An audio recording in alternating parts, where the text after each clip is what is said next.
Good morning everybody, welcome in to Spirit of Life Alchemy. For today is Tuesday the 5th of March 2024, and this is your morning message tarot reading. So we have the moon in Capricorn all day.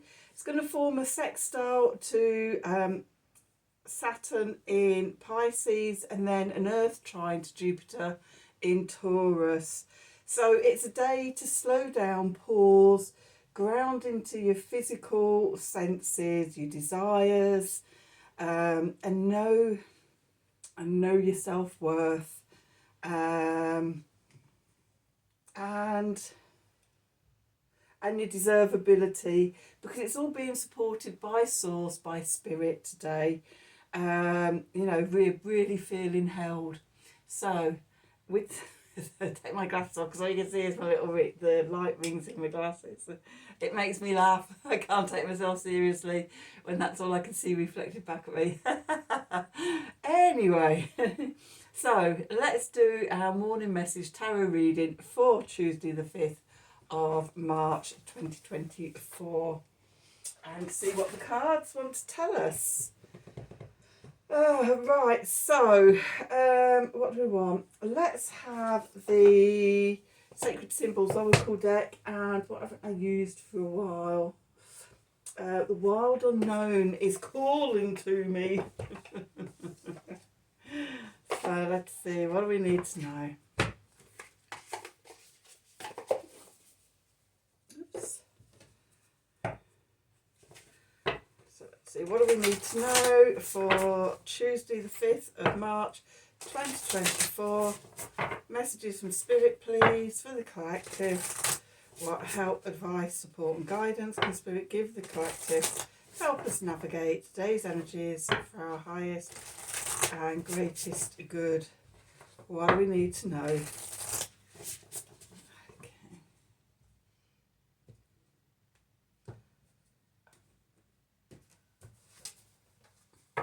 Okay, so at the bottom we've got shift.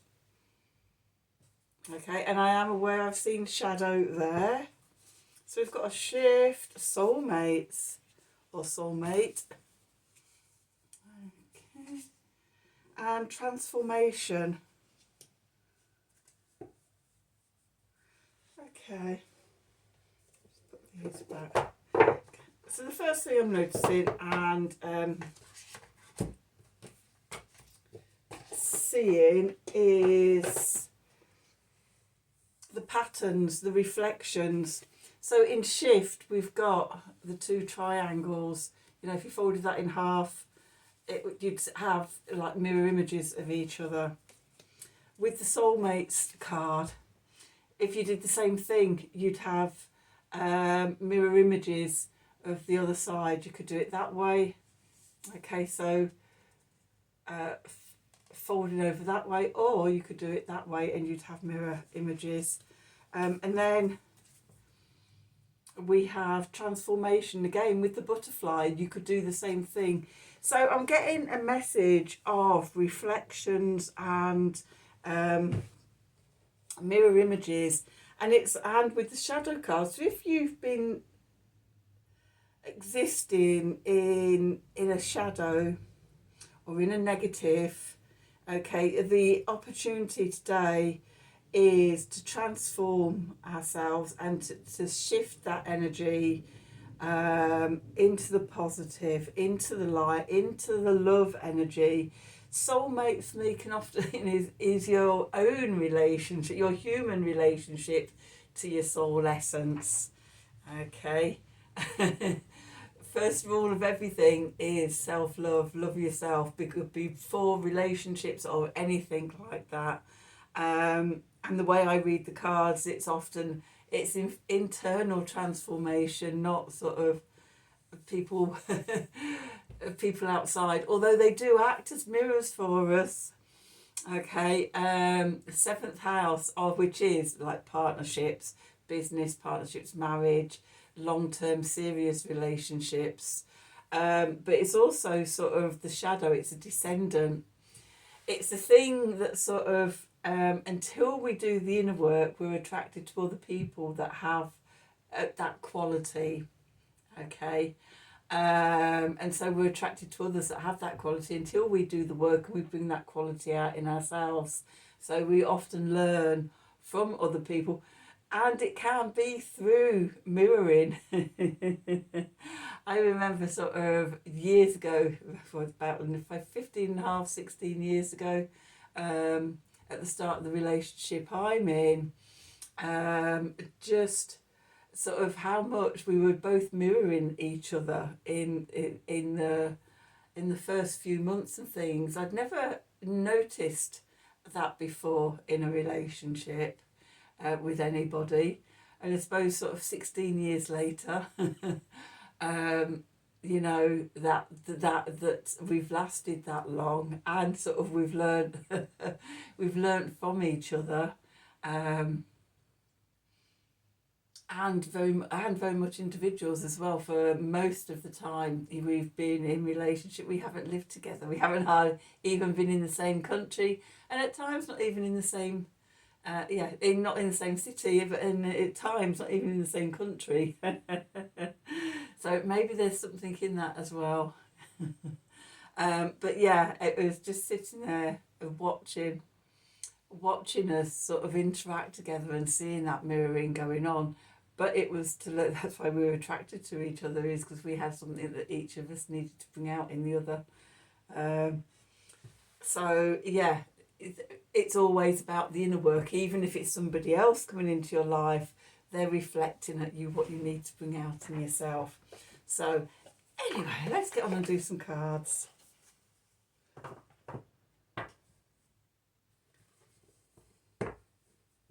So what do we need to know for Tuesday the 5th of March 2024?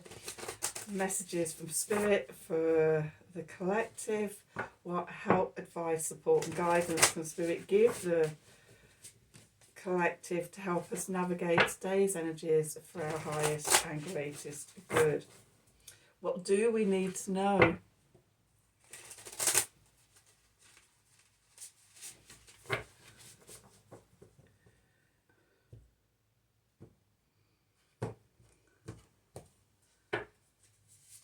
Okay, so 5 of Pentacles. Yeah, we're needing to fill ourselves up with a bit of self-love, some nourishment. Going into the past is the Hermit. Beneath we've got the Magician. Above we've got Temperance. And then we're going into the Chariot. That's really interesting. That sort of the 5 of Pentacles, the card of lack, is surrounded by major arcana cards, feeding it, nourishing it. Clarifies. We've got the 8 of Pentacles, we've got the 4 of Cups, and we've got the Ace of Pentacles. Okay, so underneath, in what's going on in the subconscious, we've got the Mother of Swords, we've got the 6 of Wands, we've got the 10 of Swords, we've got the Ace of Wands, we've got the Star, we've got the 8 of Swords, and we've got the High Priestess. Okay, so let's see. So yeah, quite a lot of major arcana here. We've got 1, 2, 3, 4, 5, 6 major arcana cards. That normally means spiritual big jobs. So where we find ourselves. Okay, the 5 of Pentacles. Okay, 5 of Pentacles is usually about lack. Okay, but for me, you know, the lack is when we're looking outwards, and we're comparing ourselves to others and what others have got and what we haven't got, and you know, oh, it's so unfair, and envious of other people who supposedly seem to have an easier life. We can never tell. We never know, because you don't know what anybody else is going through. Okay, and outer appearances can often mask a very different inner story. But we have the 5 of Pentacles here. And have you ever bought roses and they've ended up like this? Okay, I know I definitely have. But if you add some sort of honey water or sugar water into the vase, the nourishment actually strengthens the neck of the rose and brings it up and brings it back to life. Sweetness and sugar and love. Okay, in body mind medicine, sugar is often seen as sort of representing love, and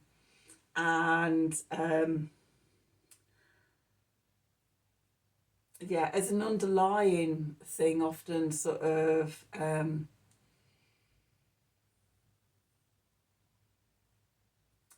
conditions where there is a difficulty with sugar, can be one of the questions to ask is about sort of how people feel about love in their life, and can they accept the love in their life? Do they feel that there is love in life, or are they getting their love and their sweetness from food sources? Okay. Also, the second chakra, how are they in relationships and things like that? Second chakra is known as is sweetness. Okay, the sweet spot. So, you know, there's a lot of underlying things there. And about how you nourish yourself. Coming back to what we were saying at the beginning, okay, if we nourish ourselves with self-love, it brings us back to life. If we connect to the heart portal, you know, and connect all that sweetness of love, then we bring ourselves back to life. So the energy that's leaving is the Hermit. Okay, the inner light within, the inner wisdom, knowing this, understanding that sort of everything we ever need is within us. Even if we have to fill ourselves up and nourish ourselves first of all. Okay, so we might have been, you know, in a bit of a retreat, hibernating into ourselves, doing the healing work, doing the shadow work. Okay, to find the causes of where we aren't nourishing ourselves, where we don't have sweetness in our lives, and shining a light on it and connecting into the wisdom so that we know what to do.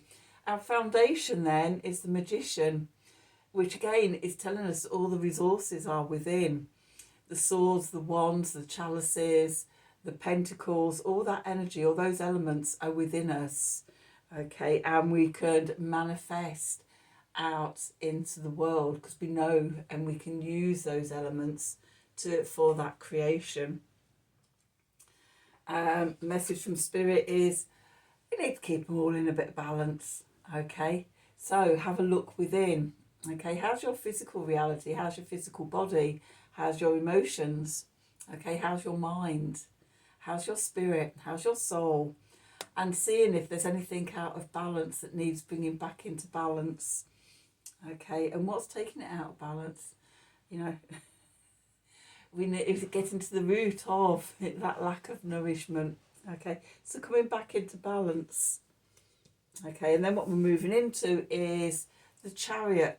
So the Chariot is the two horses or lions or sphinxes or whatever. They're going in opposite directions.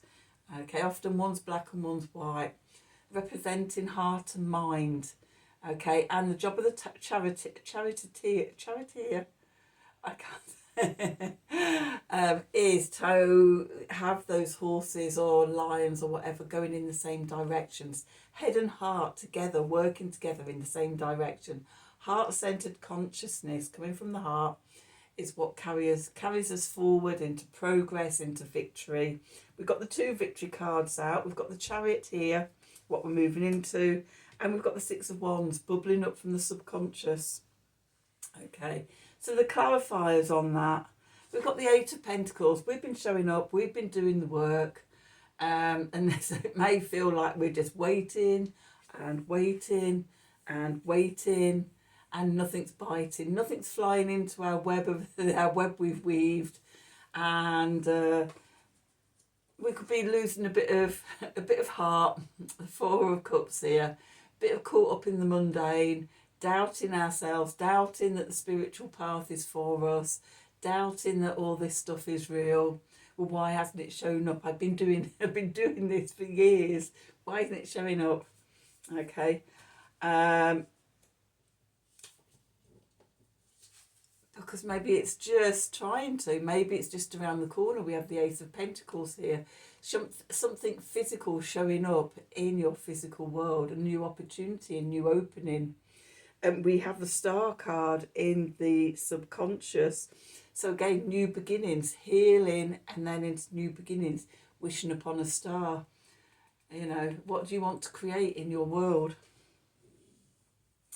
And then, so that brings us over to the subconscious.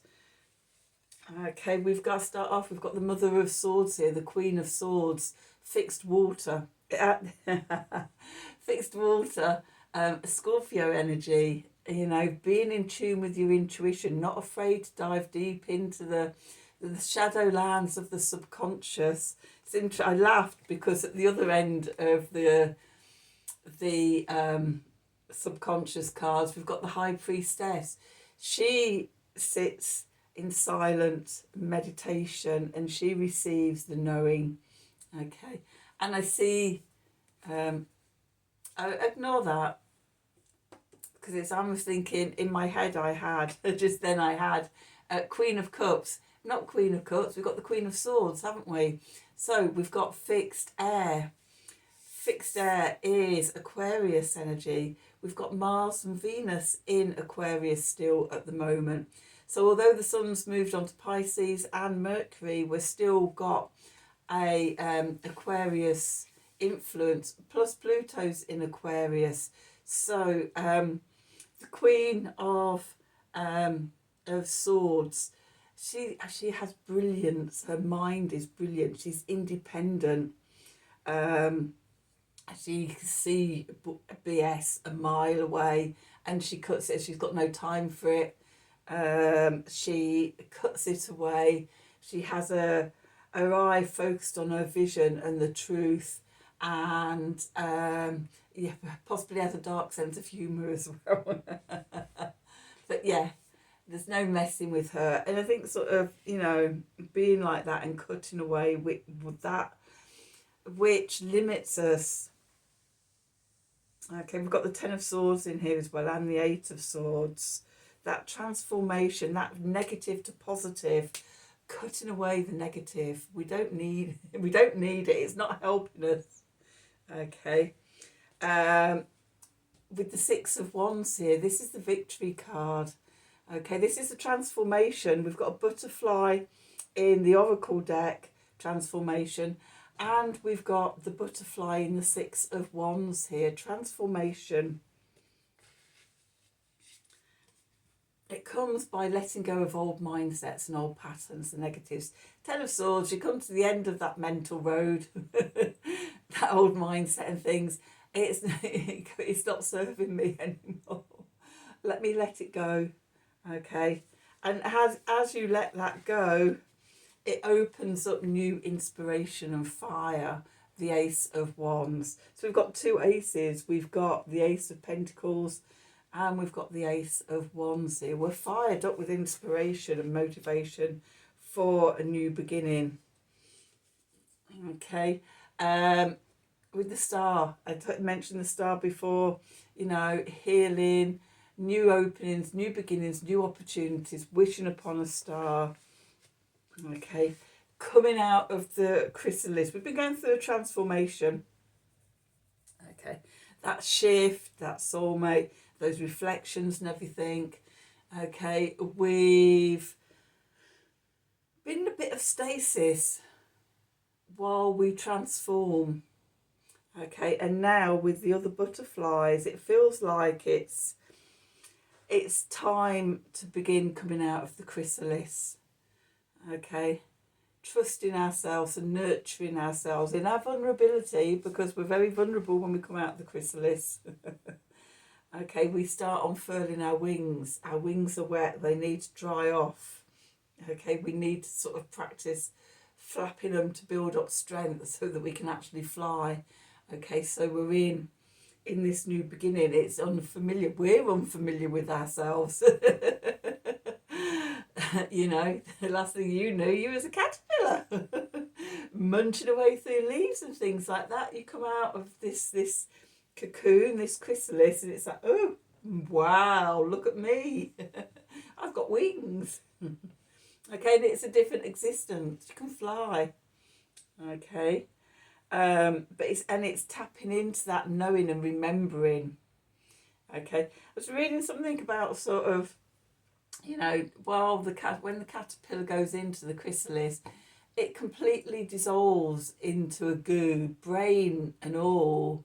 But out of that goo knows to recreate itself and transform itself into a caterpillar with consciousness and a brain and everything and to emerge. And I find that absolutely fascinating.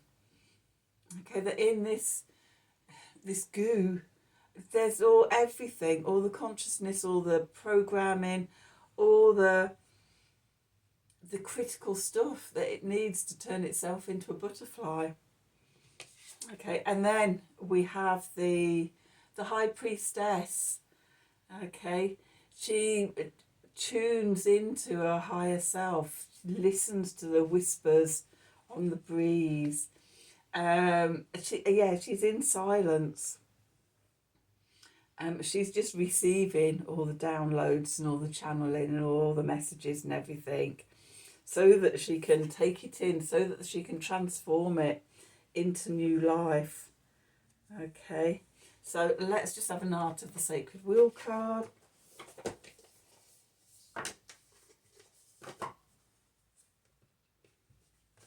Let's see, what do we need to know? What do we need to know for Tuesday the 5th of March 2024? Messages from Spirit, please, for the collective. What help, advice, support and guidance can Spirit give the collective to help us navigate today's energies for our highest and greatest good? What do we need to know?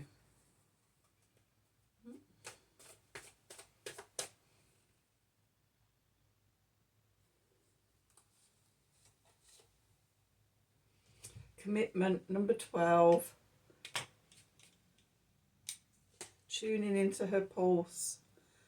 Yes, connecting in with that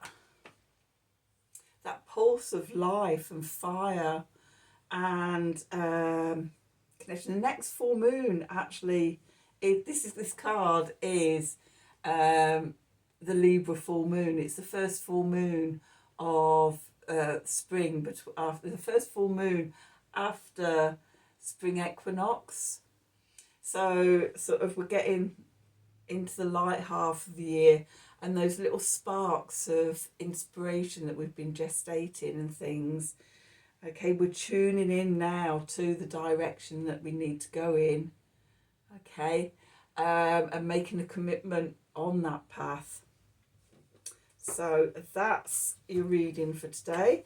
I hope you've enjoyed it. I hope it resonates for you. As always, if it does, please do like, share and subscribe to the channel. Help me grow the channel, get these messages out to more and more people. If you want a personal reading from me, then email me at the email address below the video in the descriptions box. Have a wonderful day, and until tomorrow, thank you from the bottom of my heart and deep gratitude for watching.